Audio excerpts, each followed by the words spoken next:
আপনি কি জানেন রথযাত্রা কেন হয়? ভগবান শ্রীকৃষ্ণের মৃত্যুর সঙ্গে এর কি সম্পর্ক? আর কিভাবে তার হৃৎপিণ্ড থেকে সৃষ্টি হয়েছিল জগন্নাথ? আজকের ভিডিওতে আমরা জানবো এই বিস্ময়কর অলৌকিক ঘটনা, যা শুনলে আপনি অবাক হয়ে যাবেন। তাই বলছি, যদি জানার ইচ্ছা থাকে তাহলে ভিডিওটা শেষ পর্যন্ত মনোযোগ সহকারে শুনুন। আর শুধু সময় কাটাবার জন্য ক্লিক করে থাকেন তাহলে এখানে স্কিপ করে যান। কারণ মহাভারত থেকে আমরা জানতে পারি অল্প জ্ঞান সব দিক থেকে বিপজ্জনক। তাই শুরু করি আজকের রহস্যময় যাত্রা।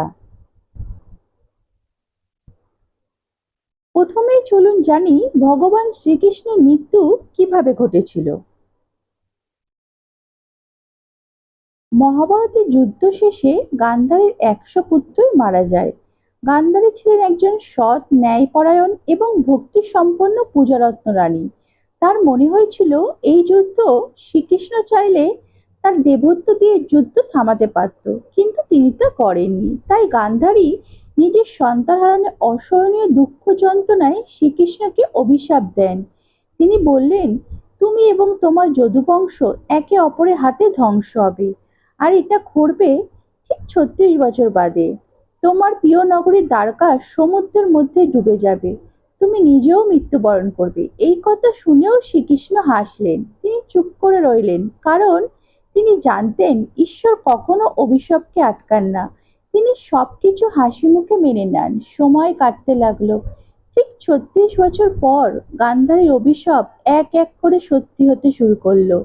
তখন যদুবংশ ছিল খুব শক্তিশালী, অপরাজেয়, কিন্তু তাদের মধ্যে অহংকার ঢুকে গেল। তারা নিজেদের মধ্যে ঝগড়া শুরু করলো, আর একে একে নিজেদের হাতেই নিজেরাই অপরকে হত্যা করলো। কেউ বাধা দিতে পারল না। একদিনে যদুবংশ সম্পূর্ণ ধ্বংস হয়ে গেল। এরপরে কি হলো জানেন? সমুদ্রের জল হঠাৎ করে বেড়ে উঠলো আর ভাসিয়ে নিয়ে গেল প্রিয় দ্বারকা নগরীকে। শহরটা সমুদ্রের মধ্যে হারিয়ে গেল। যেদিন যদুবংশ শেষ হয়ে গেল সেদিনই শ্রীকৃষ্ণ একা একা নদীর ধারে গিয়ে একটা গাছের নিচে চুপচাপ শুয়েছিলেন। ঠিক তখনই ঘটে গেল সেই ভয়ঙ্কর ঘটনা। গাছের ফাঁক দিয়ে এক শিকারী জরা দেখলো একটা লালচে কিছু। সে ভাবলো ওটা বুঝি হরিণের মুখ। সে তীর ছুঁড়ে দেয়, আর সেই তীর সোজা গিয়ে বেঁধে শ্রীকৃষ্ণের পায়ে। এক মুহূর্তে সে বুঝতে পারে যে সে কার উপর তীর ছুঁড়েছে, ভগবান শ্রীকৃষ্ণকে। তখন সে ভীষণ ভেঙে পড়ল আর কাঁদতে কাঁদতে বলল, হে ভগবান, আমাকে ক্ষমা করুন। আমি না জেনে একটা ভয়ানক পাপ করে ফেলেছি। কিন্তু শ্রীকৃষ্ণ তখনও শান্ত। হাসি মুখে বললেন, তুমি কোনো অপরাধ করনি। ত্রেতা যুগে আমি বালিকে গাছের আড়াল থেকে হত্যা করেছিলাম। সেই পাপের ফল আজ আমি নিজের হাতে নিচ্ছি। তোমার হাতেই আমার মৃত্যু লেখা ছিল। এই কথা বলেই ভগবান শ্রীকৃষ্ণ ধীরে ধীরে চোখ বন্ধ করেন। আর এইভাবেই ভগবান শ্রীকৃষ্ণ পৃথিবী থেকে বিদায় নেন। এবার আমরা জানবো কিভাবে শ্রীকৃষ্ণের হৃদয় থেকে জন্ম নিল জগন্নাথ দেব, আর শুরু হলো রথযাত্রা। এরপর শিকারী জরা খুব দুঃখিত হয়ে তখন সব জানায় অর্জুনকে। সব শুনে অর্জুনের মন ভেঙে যায় দুঃখে। তিনি সৎকারের জন্য শ্রীকৃষ্ণের দেহ গ্রহণ করেন। শ্রীকৃষ্ণের দেহ আগুনে পুড়ে ছাই হয়ে গেলেও তার হৃদয় পুড়ল না। সেটা জীবিত ও অলৌকিক ছিল, এক একটা অদ্ভুত আলোতে জ্বলজ্বল করছিল। অর্জুন সেই অলৌকিক হৃদয়টি একটা কাঠের তক্তায় রেখে নদীতে ভাসিয়ে দেন। সেই হৃদয়টি ভেসে ভেসে গিয়ে পৌঁছায় উড়িষ্যার মহানদীর তীরে। সেখানে বাস করত এক আদিবাসী সম্প্রদায়, যাদের নেতা ছিলেন বিশ্ববাসু। বিশ্ববাসু সেই জ্যোতির্ময় হৃদয়টি পান, যেটা থেকে দেবালোকে আলো বের হচ্ছিল। তিনি সেই হৃদয়কে নীল মাধব রূপে গোপনে পূজা করতে থাকেন, অত্যন্ত শ্রদ্ধা ও ভক্তি দিয়ে। অন্যদিকে অবন্তী রাজ্যের রাজা ইন্দ্রকিউত ছিলেন একজন বড় বিষ্ণু ভক্ত। একদিন এক ঋষি এসে তাকে বলেন, মহারাজ, উড়িষ্যায় এক অলৌকিক দেবরূপ নীল মাধবের পূজা হয়। তাকে এক আদিবাসী নেতা গোপনে পুজো করেন। এটা শুনে রাজা উল্লসিত হয়ে ওঠেন। তিনি সঙ্গে সঙ্গে একজন জ্ঞানী ব্রাহ্মণ বিদ্যাপতিকে পাঠান ওড়িশায়। সত্যতা যাচাই করতে। বিদ্যাপতি অনেক পথ পেরিয়ে পৌঁছালেন এক রহস্যময় গ্রামের কাছে, যেখানে আদিবাসীদের নেতা বিশ্ববাসু নাকি এক গোপন গুহায় অলৌকিক দেবতা নীলমাধবের গোপন পূজা করে। বিদ্যাপতি বিশ্ববাসুর সাথে দেখা করে ভক্তি ভরে বলেন, মহাশয়, আমি বহু দূর থেকে এসেছি, আপনি কি আমাকে সেই পবিত্র স্থানে একবার নিয়ে যেতে পারেন?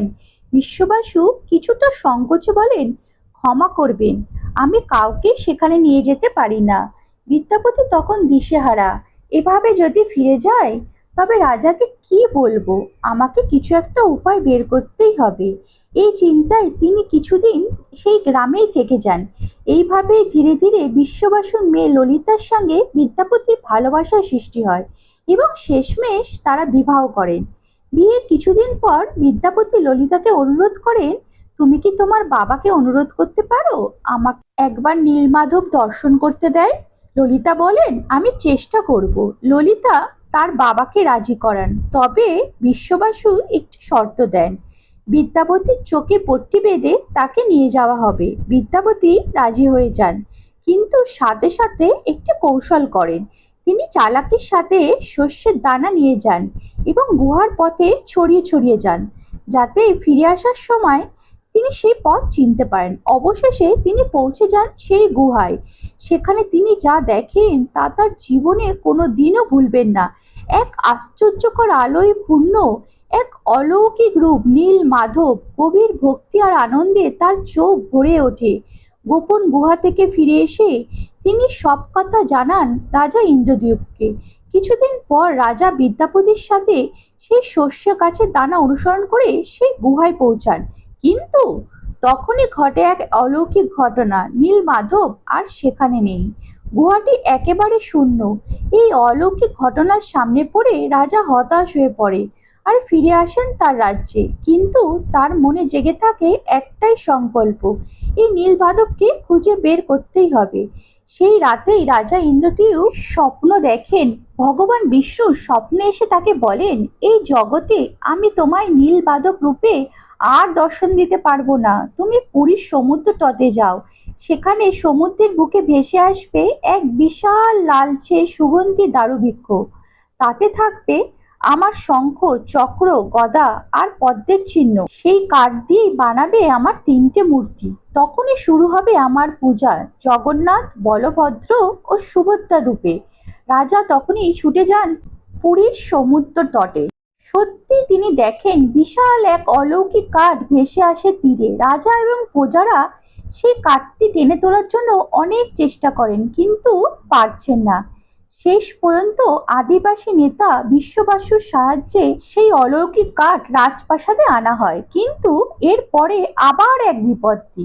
রাজ্যের সেরা কারিগররাও সেই কাঠে হাত দিতে পারছেন না। তারা বলেন, এই কাঠ এতই শক্ত, আমাদের ছেনি হাতুড়ি কিছুতেই কাজ করছে না, আমাদের ক্ষমা করুন রাজা, আমরা ব্যর্থ। রাজা তখন ভীষণ হতাশ। কিন্তু সেই রাতেই ভগবান বিষ্ণু আবার স্বপ্নে আসেন। তিনি বলেন, রাজা, দেবতাদের শ্রেষ্ঠ শিল্পী বিশ্বকর্মার আরাধনা করো, এই কাজ ওই সম্পূর্ণ করতে পারবে। রাজা ভগবানের নির্দেশ অনুযায়ী বিশ্বকর্মার ধ্যান শুরু করেন। তখনই রাজপ্রাসাদের দরবারে এসে উপস্থিত হন এক অজানা বৃদ্ধ। তিনি বলেন, রাজা, শুনেছি আপনি ভগবানের মূর্তি বানাতে চাইছেন। রাজা অবাক হয়ে বলেন, হ্যাঁ, আপনি কি পারবেন সেই অলৌকিক কাঠের দেবমূর্তি তৈরি করতে?